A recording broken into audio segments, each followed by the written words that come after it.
আসসালামু আলাইকুম বন্ধুরা and welcome back to my channel queen Rupa shorts blog চ্যানেলে আপনাদের সবাইকে স্বাগতম। বন্ধুরা সবাই কেমন আছো? আশা করছি সবাই ভালো আছো।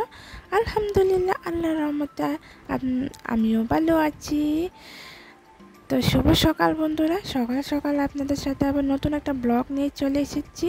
তো দেখতে থাকো বন্ধুরা, কন্টিনিউ করতে থাকো।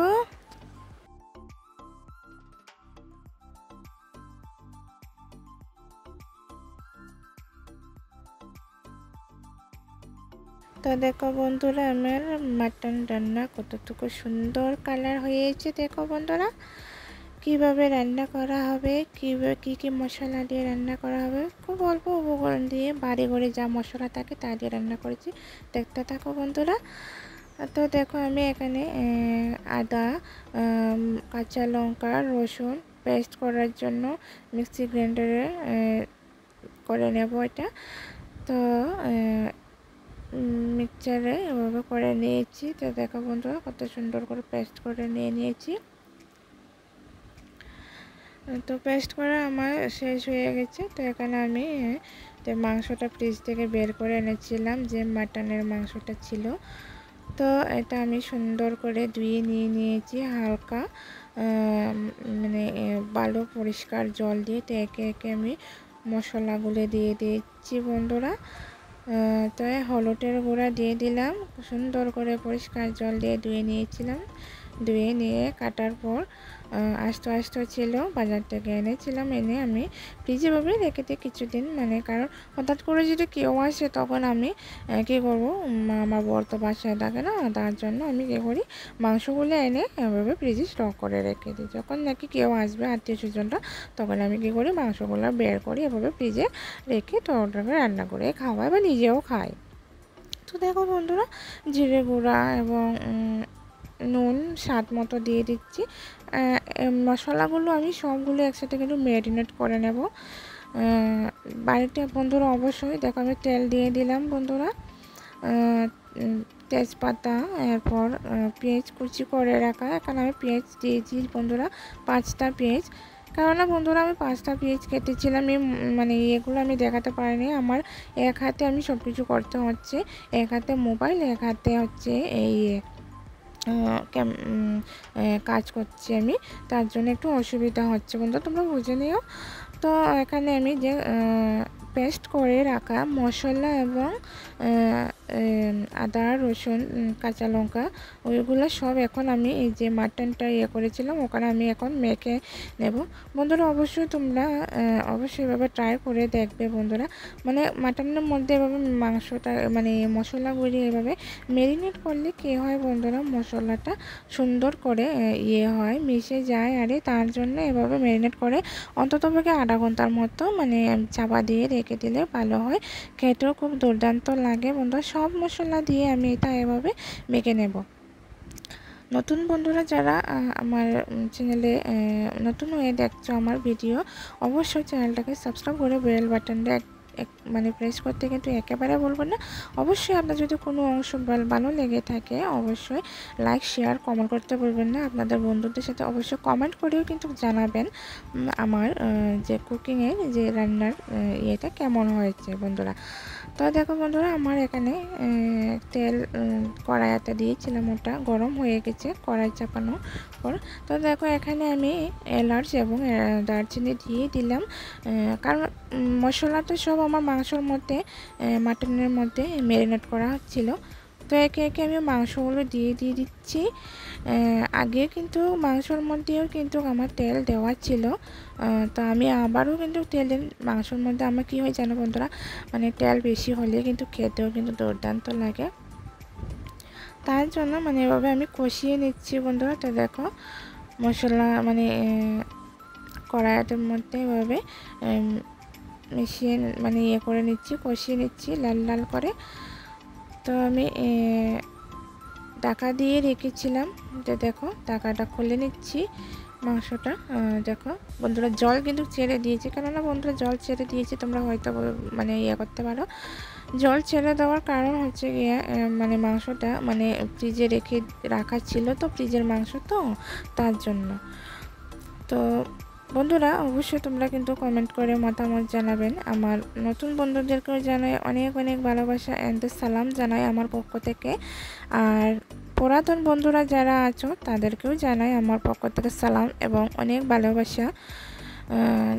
অবশ্যই আমার তরফ থেকে সালাম নেবেন অবশ্যই আপনারা। তা আমি এভাবে নাড়াচাড়া করে এভাবে কষিয়ে নেব অনেকক্ষণ কিছুক্ষণ। তো এখানে আমি আলুটা ভাজার জন্য দিয়ে দিয়েছি, আলুও কিন্তু দেব। আমি এখানে আলু ভাজা চাপিয়ে দিয়েছি। তো দেখো বন্ধুরা এভাবে নাড়াচাড়া করে মানে এভাবে কিছুক্ষণ আমি মাংসটাকে কষিয়ে নেব লাল লাল করে। তো এখানে আমি আবার আলুটাও কিন্তু ভাজাতে বসিয়ে দিয়েছি আর একটা চুলার মধ্যে জল ছেড়ে দিয়েছি। মানে কিছুক্ষণ পর ঢাকা দিচ্ছি আর চলছে এভাবে করেই মানে করছি কষাচ্ছি। তো দেখো বন্ধুরা আমার কিন্তু এখানে মোটামুটি আলু ভাজাটা কিন্তু কমপ্লিট হয়ে গেছে বন্ধুরা। তো দেখো বন্ধুরা কষানো কিন্তু হয়ে গেছে মোটামুটি। দেখো তেল মানে ছেড়ে দিয়েছে। তো এখন আমি আলুটা অ্যাড করে দেব। আমার ভাজা হয়ে গেছে আলুটা, ওটা এখন আমি অ্যাড করে দিচ্ছি। তো এভাবে অ্যাড করে আমি একে একে মানে সুন্দর করে বন্ধুরা খুব সুন্দর লাল লাল করে ভেজে নিয়েছি। আলুটাও কিন্তু মোটামুটি সেদ্ধ হয়ে গেছে, মাংসটাও এখানে মানে আলুটা ভাজা হতে হতে মানে কষানো হয়ে গেছে মাংসটাও। তো আমি আলুটাকেও এভাবে মাংসর সাথে কিছুক্ষণ এভাবে কষিয়ে নেব।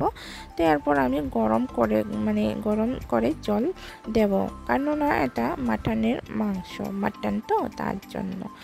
তো এভাবে কিছুক্ষণ এভাবে নাড়াচাড়া করে কষিয়ে নেব বন্ধুরা। কালারটা কেমন হয়েছে অবশ্যই কমেন্ট করে জানাতে কিন্তু বন্ধুরা বলবেন না একদম। তাই আমি গ্যাসের মানে ফ্লেমটা কমিয়ে দিয়েছি। তো দেখো বন্ধুরা কি সুন্দর করে লাল লাল করে লাল লাল টুক টুক করে আমি কষিয়ে নিয়েছি বন্ধুরা। কি দারুণ লাগছে দেখো বন্ধুরা, wow yummy yummy spicy spicy. বন্ধুরা আমি একটা কথা বলতে চাই, ভিডিওটা কিন্তু অনেক আগে আমার নেওয়া ছিল কিন্তু বন্ধুরা কী করবো বন্ধুরা মানে অনেকটাই ব্যস্ত ছিলাম তার জন্য মানে করতে পারিনি। তো আমি গরম করে রাখা জল আমি দিয়ে দিলাম, ফুটিয়ে নিয়েছিলাম জলটা। তো দেখো জলটা আমার দেওয়া হয়ে গেছে বন্ধুরা। তো দেখো দাদা তো আসবে রাত্রে, তো আসতে তারা দুপুর থেকে বলছে আসবো আসছি আসছি কথা বলছে। তো এরপর তো কী করলাম মানে আমার কিন্তু রান্নাটা কমপ্লিট হয়ে গেছে। তো ওরা আস্তে আস্তে 8টা বেজে গেলো। তো রান্নাটা আমি আগে বিকালবেলায় সম্পূর্ণ করে রেখে দিয়েছিলাম। তো দেখো বন্ধুরা ফাইনালি আমার মাটন রান্না কিন্তু কমপ্লিট হয়ে গেছে বন্ধুরা। তো অবশ্যই আমার রান্নাটাও কমপ্লিট হয়ে গেছে। ওরা ফোন করে নিয়েছে যে আমরা আসছি, এখনই আমরা পৌঁছে যাব বন্ধুরা। তো দেখো আমার দাদা বৌদি দিদি দুজনেই আমার দাদা। যে লাল কালারের গেঞ্জি পরা আছে যে ওটা হচ্ছে আমার মাসির ছেলে, আর আরেকজন আছে ওটা হচ্ছে আমার জেঠুর ছেলে। আর যে লাল কালারের যে চুড়িদার পরা আছে ওটা হচ্ছে আমার বৌদি, আর ওটা হচ্ছে আমার দিদি মাসির মেয়ে, মাসির ছেলে মাসির মেয়ে, আর হলো জেঠুর ছেলে। তো ওদের জন্য আমি কিছু ঠান্ডা মানে এইগুলি মানে করেছিলাম, ব্যবস্থা করেছিলাম, ওদেরকে দিলাম। তো ওরা খাচ্ছে, নাস্তা করছে। তো নাস্তা করে তো কিছুক্ষণ কথা বললাম, তার জন্য দিয়ে দিলাম। তো দেখো মানে আমি সেমুই রান্না করেছিলাম, সেমুই রান্না করে আমার ঠান্ডা দেওয়ার পর এবার সেমুই দিলাম। তো সেমুই তো দিলাম, ওদেরকে তা বলছে যে কী করছিস, বা হাসছে ওরা মানে ভিডিও করছে দেখে। তো তুই কি ইউটিউব করিস আমাকে বলছে, আমাকে হ্যাঁ। তো তার যে তোর ছেলেটা বলছে তুই কি তোর বরকে দেখাচ্ছিস, আমাকে না।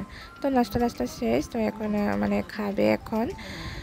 তো খাবারের জন্য তো রেডি করে নিয়েছি। তো রান্না করে তো মানে তোমরা হয়তো মাঝে মধ্যে আমার ভিডিওর মাধ্যমে দেখো হয়তো।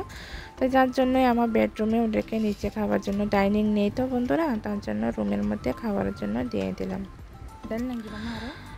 বন্ধুরা অবশ্যই তোমরা যদি আমার ভিডিও ভালো লেগে অবশ্যই লাইক শেয়ার কমেন্ট করতে কিন্তু একদম ভুলবে না বন্ধুরা। তোমাদের একটা কমেন্টে কিন্তু আমি উৎসাহিত পাই, আমি এভাবে নিত্য নতুন ভিডিও দেওয়ার জন্য তোমাদের ভালোবাসা এটাই মনে করি আমি একটা কমেন্ট, তোমরা যদি কমেন্ট করে জানো।